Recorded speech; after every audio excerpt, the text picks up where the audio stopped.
kurang 16 tahun. Apakah hasil atau butir-butir perjanjian tersebut telah terrealisasi semua atau belum?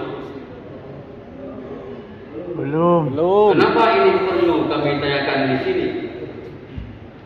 Karena perkara MOU bukanlah perkara GAM semata, tetapi ini adalah perkara nasib rakyat, khususnya PDIP dan umumnya bangsa Aceh.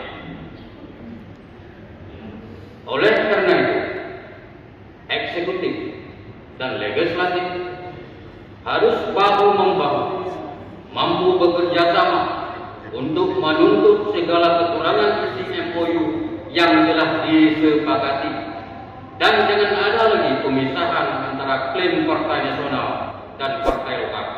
Bila perlu ke depan, pemerintah harus menyediakan anggaran khusus untuk sosialisasi dan konsultasi tentang MOU Helsinki apabila terkendala.